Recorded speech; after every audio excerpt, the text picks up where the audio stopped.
En algunos poemas de mi primer libro, Dibujo de la muerte, que se publica en 1967, poemas como Ávila, Castilla o Capricho en Aranjuez, entre otros, me pregunté unas veces en superficie y otras entre líneas si el lenguaje y la belleza pueden bastar como mundo alternativo a quien no se encuentra a gusto en el mundo real y se autoexilia de él.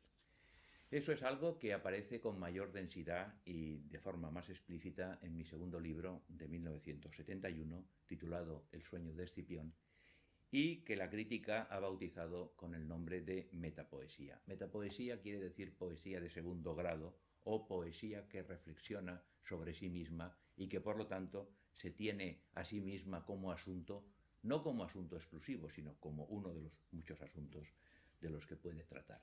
La metapoesía es, cuando es auténtica, naturalmente, una reflexión emocional y personal sobre las implicaciones de la escritura. Porque si un poema surge de la necesidad de autoconocimiento ante las interrogaciones que el mundo real y la propia biografía plantean y ante los conflictos del yo situado en ese mundo problemático, y gracias al poema se define y se resuelve ese conflicto, entonces yo diría que la metapoesía sale al paso de cuestiones existenciales básicas para quien no tenga el pensamiento disociado de las emociones, es decir, para aquel que tenga lo que en mi opinión es la facultad mejor para la creación de poesía, que es lo que se llama la inteligencia emocional. Son las cuestiones metapoéticas, y desde luego lo han sido para mí, cuestiones cargadas siempre de relevancia emocional. ¿Por qué la reconstrucción del yo se tiene que formular en forma de lenguaje? ¿En qué medida nos leemos en lo que hemos escrito y en qué medida los otros nos leen y nos definen por lo que hemos escrito?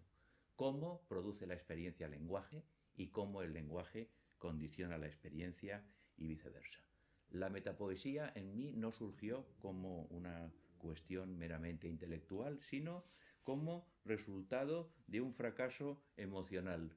Realmente fue un fracaso con una mujer, un fracaso temprano, el que me llevó a poner sobre la mesa todas estas cuestiones y a escribirlas. Y sigo creyendo que de ellas procede la mejor clase de poesía, porque el amor es el máximo cuestionador de la propia identidad y por lo tanto la principal de las hormonas poéticas.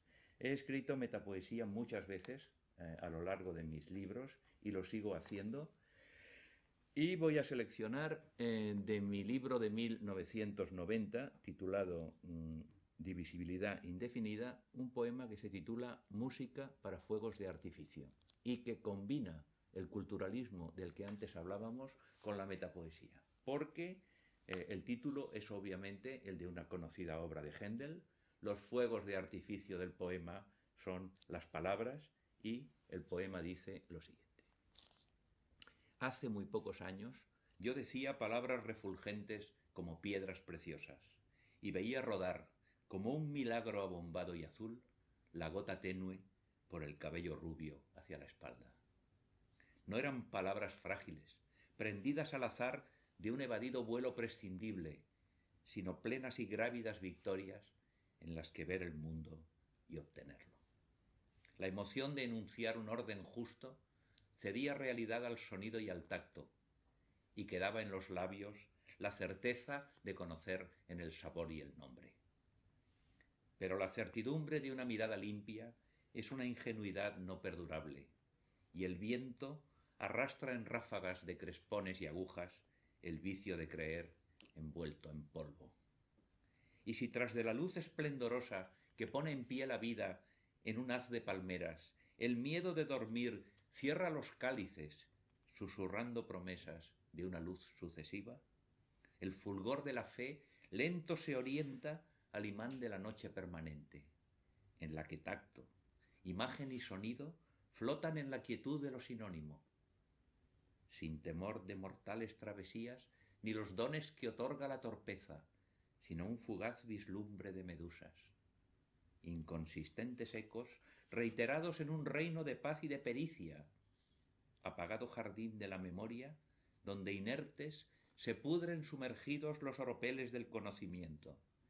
y como resquebraja la alta torre la solidez de su asentado peso, de tan rotundo, poderoso y grave, se quiebra y pulveriza el albedrío.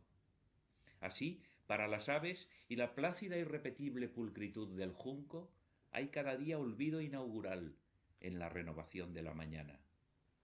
Quien hace oficio de nombrar el mundo, forja al fin un fervor erosionado en la noche total definitiva.